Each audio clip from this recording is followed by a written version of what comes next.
तलाल साहब, आपने तो खुद ने कहा कि हल्की फुल्की सी मरम्मत शुरू हुई है। सिर्फ अभी शहबाज गिल ने 2 दिन के लिए हवालात की यात्रा की है, क्लास के बच्चे को कान पकड़ा है, ये सारी बातें आप कर रहे हैं।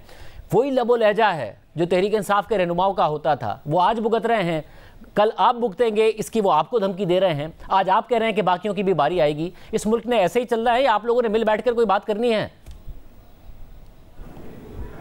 बिस्मिल्लाहिर्रहमानिर्रहीम। देखिए शाहजेब, बड़ा फ़र्क है इनके केसेस में और हमारी केसेस में। ये अपनी की हुई भुगत रहे हैं और हमने तो ना करदा गुनाहों की सज़ा भुगती है। हमें तो पॉलिटिकली मोटिवेटेड केस बनाए गए सिर्फ इसलिए कि पाकिस्तान में एक ख़ास किस्म की सियासी फ़ज़ा बनानी थी और इमरान खान को लाना था। इस वक्त क्या मुझे ये बताइए कि ये तो जिस एनवायरनमेंट में है उसमें आप ये देख लें, ये इनकी गिरफ्तारी अगर होती है तो कई लोग तो सुबह गिरफ्तार होते हैं, रात 12 बजे तक जमानत हो जाती है। अगर रिमांड मिलता है तो 2 दिन का, हम तो 3-3 महीने के रिमांड पर रहते रहे, 2-2 साल काल कोठरियों में रहे और उसके बाद जमानतें। और ये जो कानून था, जो इंसाफ का निज़ाम था, वो सोया हुआ था। और अब इनके लिए आप 2 नोटिसेस ये FIA के हुए हैं, 2 हाई कोर्ट्स ने वो सस्पेंड कर दी है किसी किस्म की भी कार्रवाई। तो ये सारी चीजें इनको बहुत सारे एडवांटेजेस, उसके बावजूद मुझे बताइए कि मैं किस तरह छोड़ जाए बगावत के बयानिए को। तनकीद और बगावत में फ़र्क होनी चाहिए। जो तनकीद है वो हमने भी की है, मगर बगावत नहीं हो सकती। और हमें भी इन लोगों ने तो शोहदा को भी नहीं छोड़ा। हमारा कारगिल मगर मसला ये कि तलाल चौधरी साहब, अल्फाज के ऊपर अगर कोई अपने अल्फाज को वापस ले ले, उनकी पार्टी ने उससे डिस्टेंस कर लिया, जिस चैनल पर चले उसने उसकी मजम्मत कर दी, अगर वो अपने अल्फाज के ऊपर आप लोगों को गद्दार और बागी तो नहीं ना साबित करेंगे। अल्फाज थे, अगर वो कह दें कि मैं अपने अल्फाज पर कायम हूं तो आप आगे बढ़ जाए। अगर वो कह रहे हैं अपने अल्फाज पर शर्मिंदगी का इज़हार कर, आप किसी को मौका नहीं देंगे। अल्फाज के ऊपर, अल्फाज की अदायगी के ऊपर इस मुल्क में हम बगावत और गद्दारी का तय करना शुरू कर देंगे। देखिए, ये सारा का सारा एक प्लान था और इसमें ये चीफ ऑफ द स्टाफ है इमरान खान के, ये बनी गाला से ये सब कुछ हुआ। ये एक लिखा पढ़ा हुआ बयान जो है पूरा सोच समझ के वो किया गया। उस पे आज के दिन तक PTI ने अपने आप को वो ना निगलते हैं ना उगलते हैं। यानी वो चीफ ऑफ द स्टाफ है आज भी शहबाज, आज भी वो ना बयान की इमरान खान आके मजम्मत कर देना जी, और ना वो मजम्मत करते हैं ना वो उसके साथ खड़े होते हैं। इस माहौल में, और मुझे ये बताइए, मैं आपको ये कह रहा था कि तनकीद और बगावत में फ़र्क है। हमें बहुत ज़्यादा हमें जो कारगिल वॉर थी उसकी वजह से मियां नवाज शरीफ को हटा दिया गया था, मगर जो उस वक़्त के शोहदा थे, मियां नवाज शरीफ ने अपने हाथों से उन्हें निशाने हैदर और तमगे दिए, हमने उनकी तकरीम की हम। और मगर शोहदा के साथ आप ये क्या कर रहे हैं? और उसके बाद दूसरी साइड कि ये वाले माहौल आप बगावत नहीं कर सकते। आप अगर तनकीद करते हैं वो भी आप डरी एक्ट। वैसे मगर देखिए, आपने अल्फाज उठाया, बाद आप आपने एतराज़ उठाया कि हमारे ज़माने में तो महीनों के रिमांड होते थे, और हमने देखा है, आप दुरुस्त कह रहे हैं कि आपके बहुत ही सीनियर रहनुमाओं के साथ और जिनके ऊपर कुछ बाद में साबित भी नहीं हुआ, उनके वाकई एक लंबे अरसे तक रिमांड होते थे। अदालत इतनी आसानी से नहीं जुडिशल कर देती थी। मगर आपका उठाया गया एतराज़, आप पर उठाए गए एतराज़ का जवाब नहीं ना दे रहा। शहबाज गिल कह रहे हैं उन पर टॉर्चर किया जा रहा है, उन्हें सोने नहीं दिया जा रहा है। उनके वकील कह रहे हैं कि हम उनसे मिल नहीं पाते हैं, रहनुमा नहीं मिल पा रहे हैं, पता नहीं चलता है कहाँ रखा हुआ है। टॉर्चर, उन्होंने आज अपनी कमर दिखाई है जज साहब को कि देखें मेरे साथ ज्यादती हो रही है। इसका तो इख्तियार नहीं ना मिलता। देखिए ये वो अभी अडियाला चले गए, जैसे कोई हवालाती या कैदी जाता है तो उसका पूरा एक मुआयना किया जाता है। वहाँ डॉक्टर भी पंजाब का है, वकील भी पंजाब की है। अगर कोई तशद्दुद हुआ होगा तो मेरा ख्याल हुकूमत भी वहां PTI की है, पता चल जाएगा।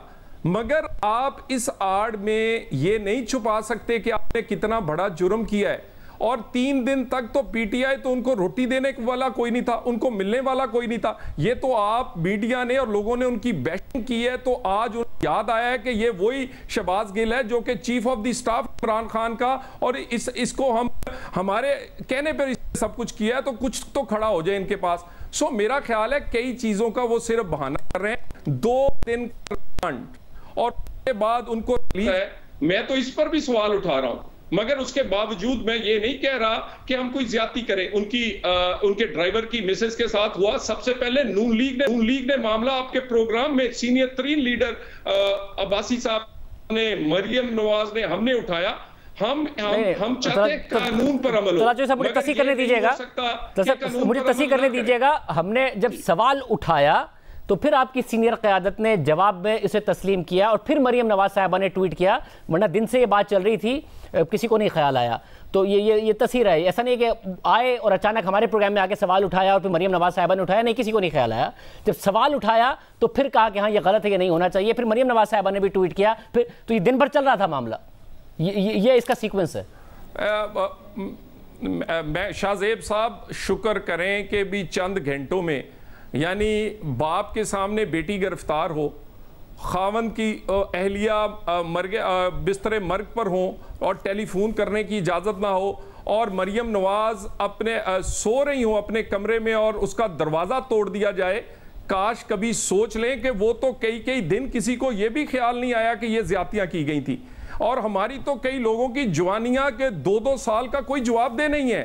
ताल साहब प्रिसाइजली यही बात है कि आप लोग इससे गुजरे हैं। जो मरियम नवाज साहिबा के साथ हुआ और जो कराची में वाकया हुआ, इतना अनफॉर्चुनेट वाकया था, और मुझे याद है कि तहरीक इंसाफ के रहनुमा बजाय इस पर के पशेमा होते और कहते कि ये गलत हुआ, ताकत इतनी सर पर चढ़ी हुई थी उनके कि मुझे याद है प्रेस कॉन्फ्रेंस करके वो कहते थे कि अगर आईजी ने छोड़ा या फिर मुकदमे में कोई रियायत दी तो फिर हम देखना कि आईजी तुम्हें वफाक से हम बदल देंगे। आईजी को धमकियां देते थे, पुलिस को धमकियां देते थे, ताकत सर पर चढ़ी हुई थी। मरियम नवाज को जिस तरीके से नवाज शरीफ साहब के सामने अरेस्ट किया गया, यह भी नहीं ख्याल रखा गया कि वालिद साहब कैद हैं, उनके सामने अरेस्ट किया गया, ताकत सर पर चढ़ी हुई थी। क्या आप लोगों की भी ताकत सर पर चढ़ रही है? वो अब इस वक्त रिसीविंग एंड पर है, तो कल को आप भी होंगे, फिर आप उनसे बदला लेंगे, फिर वो आपसे बदला लेंगे। ये मुल्क बदलों की सियासत में ही चलता रहेगा।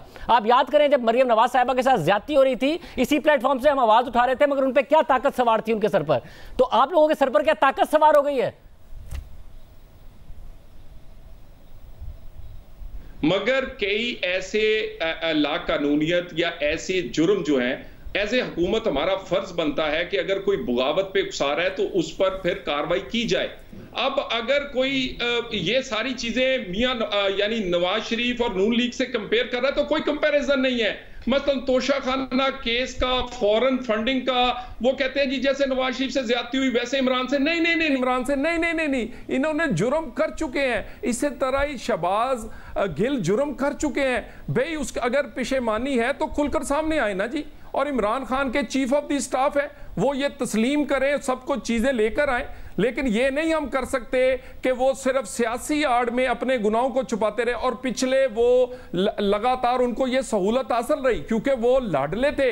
8 साल तक फॉरेन फंडिंग का फैसला नहीं आया, वो इश्तिहारी थे, मगर उसके बावजूद सुप्रीम कोर्ट जाया करते थे। पनामा केस में किसी ने पकड़ा नहीं, वो इश्तिहारी थे उस वक्त। इसी तरह उनका कोई घर हो, फॉरेन फंडिंग हो, उनके बच्चों का मामला हो, उनके लिए बस और थी, हमारे और आम लोगों के लिए और थी। तो वो अपनी सियासत की आड़ में अपने जुर्म ना छुपाएं, वो सियासत करें मगर सियासत की आड़ में जुर्म ना छुपाएं। इमरान खान अपनी सियासी मकबूलियत और अपनी पार्टी की आड़ में अपने और अपने साथियों के जुर्म छुपाना चाह रहा है, ये हम नहीं होने देंगे। लेकिन किसी जगह अगर ये लगेगा कि ज्यादती हो रही है, वो नहीं होगी। हम भी आपको भी जवाब दें, अल्लाह ताला को भी जवाब दें।